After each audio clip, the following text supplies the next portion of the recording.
Today we're studying Daniel 5. We're moving right along. Last week, Nebuchadnezzar was cut down at the roots, meaning his kingdom was taken from him for 7 years. He lived like a beast in the wild. His fingernails grew like claws, his hair like the animals, and he ate the grass from the dew and lived under the stars. So last week, after 7 years, he looked up to heaven and recognized the God of heaven, the God of Daniel. I'm sure he had heard a lot about the God from Daniel, and he recognized him as the God most holy. So he lived out the rest of his days as a believer.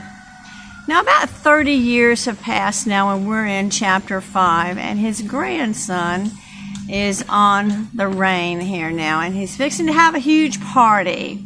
He's going to celebrate his victory. And usually, when a kingdom is handed down to a child, the child really hasn't sown his oats, hasn't grown anything, hasn't put any blood, sweat, and tears into that. And so he's given a kingdom that's fully grown, fully powerful, along with his father. Now, he is a co-ruler with his father.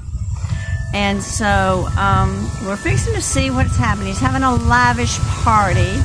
If you'll turn to Daniel 5, a little windy out here today, but we'll get through. A lovely day. Daniel 5 verse 1 is where we're going to start. Belshazzar the king made a great feast for thousands of his lords and drank wine in the presence of thousands. While he tasted the wine, Belshazzar gave the command to bring the gold and silver vessels which his father Nebuchadnezzar had taken from the temple which had been in Jerusalem. Not a good idea. And that the king and his lords, his wives, and his concubines might drink from them. So here we see that Nebuchadnezzar had all of these things put in storage. He didn't use them. He took them from the temple and he had them put in storage.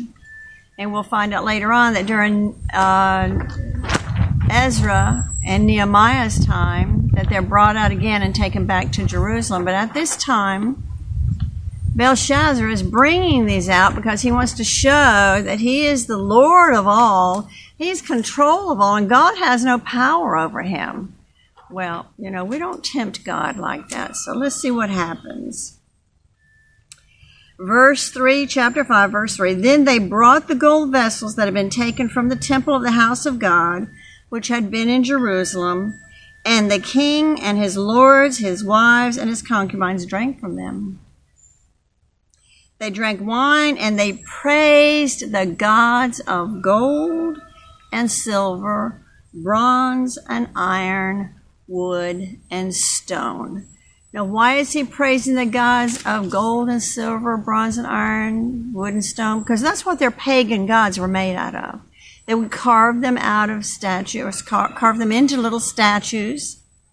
And these were their pagan gods that they worshipped. We're taking the vessels from the temple of the God Most High, Daniel's God, and we're making fun of it. We're blaspheming God's name by drinking these in honor of our pagan gods.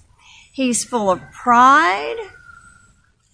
He's been given a country, a nation that he didn't even fight for. He feels like he is behind closed doors. He's in a fortified city that is impenetrable, that no one can break.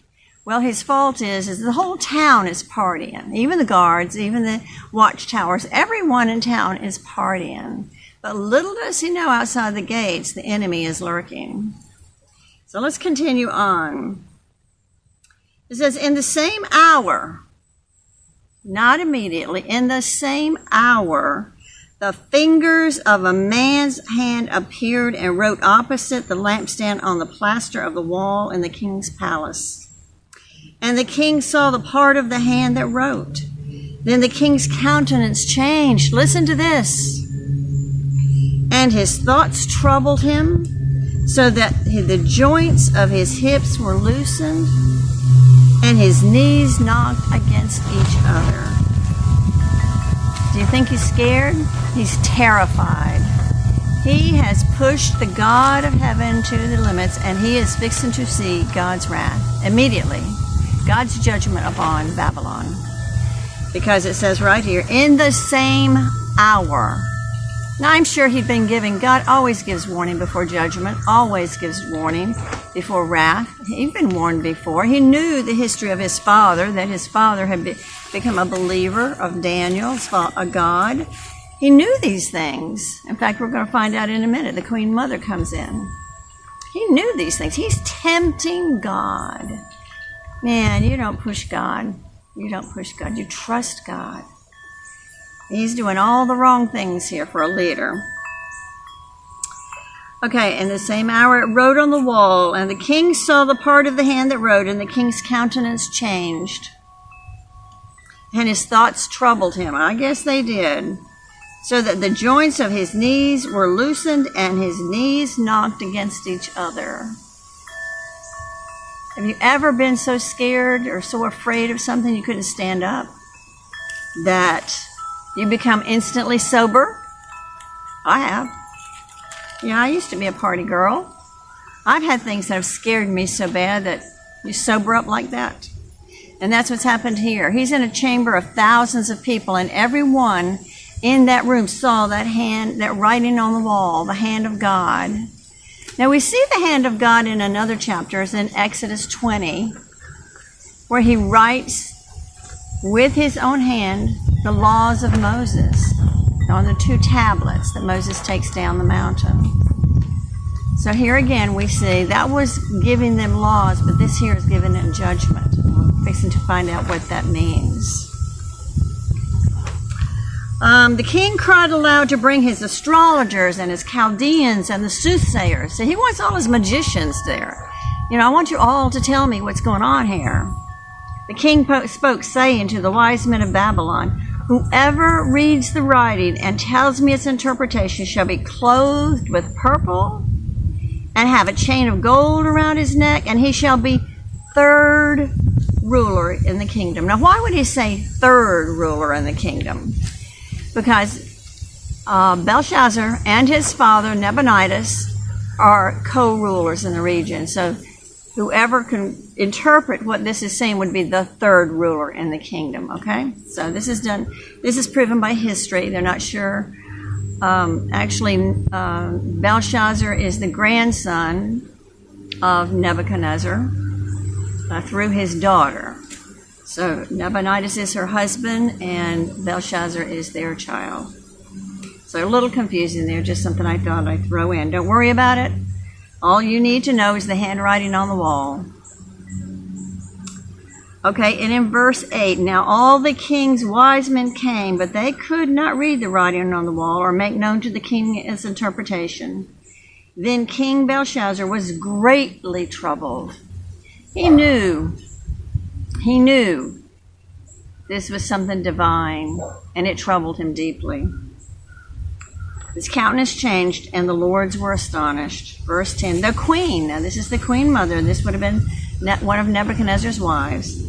The queen, because of the words of the king and his lords, came to the banquet. And the queen spoke, saying, O king, live forever. Do not let your thoughts trouble you, nor let your countenance change. There is a man known in your kingdom in whom the Spirit of the Holy God. And in the days of your father, light and understanding and wisdom, like the wisdom of the gods, were found in him. And King Nebuchadnezzar, your father the king, made him chief of the magicians, the astrologers, the Chaldeans, and the soothsayers, inasmuch as an excellent spirit. So she's letting him know there is a man in your kingdom that worked for your father that can do this because he has a personal relationship with the God of heaven. Let's see if he listens. Verse 12, inasmuch as an excellent spirit, knowledge, understanding, interpreting dreams, solving riddles, and explaining enigmas were found in this Daniel, whom the king named Belteshazzar. Now let Daniel be called, and he will give the interpretation. So this is what his mother is telling him. This can be told, but it's going to take the God of heaven, because the God of heaven is the one who wrote this. So he's called, and this is what he tells us. This is verse 19. It says, Then Daniel was brought in before the king. The king spoke and said to Daniel, Are you that Daniel who is one of the captives from Judah? So he's reminding him that, you're lowly. You're from Jerusalem. We captured your nation. He's reminding him of that. You still work for me. Daniel didn't have to be told that.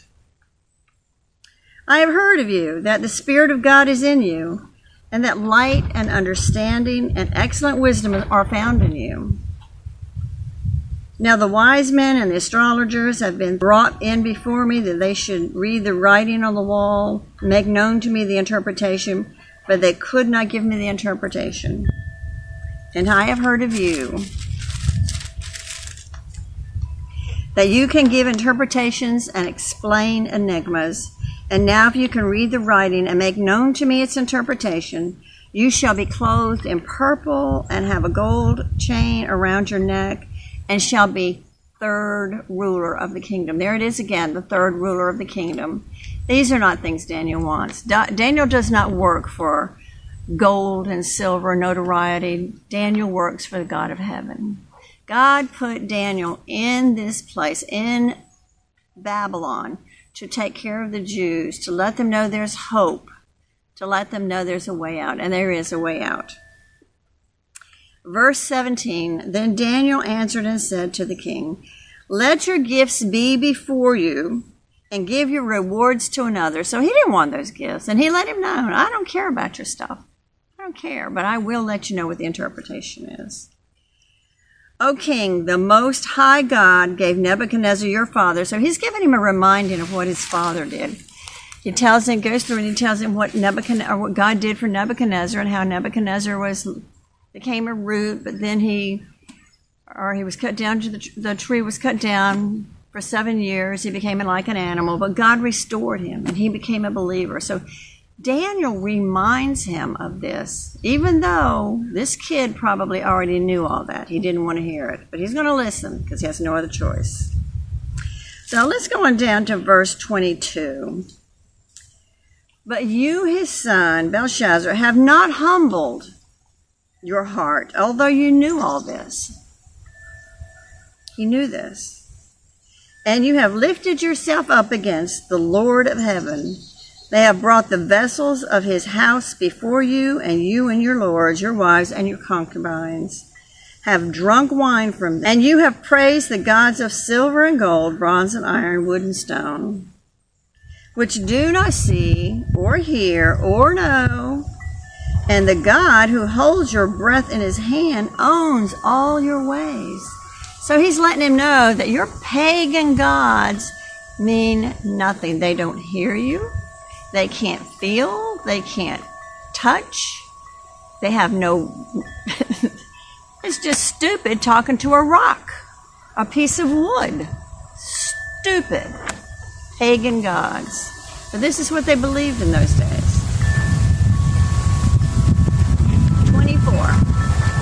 Then the fingers of the hand were sent from him, and this writing was written. So this is what he's fixing to relay to him about what was written. And this is the inscription. Many, many tekel upharsin.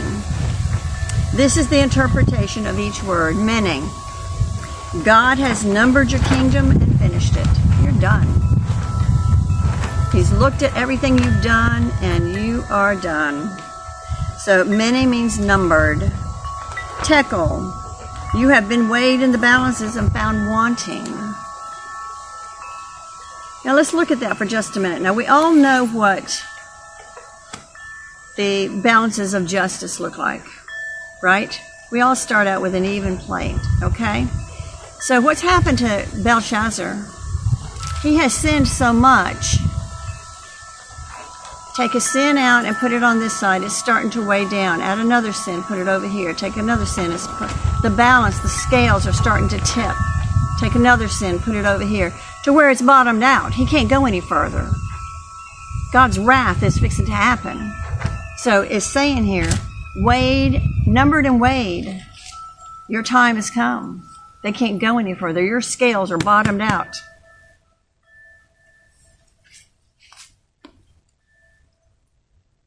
And your house has been found wanting. 28. Peraz, your kingdom has been divided and given to the Medes and the Persians.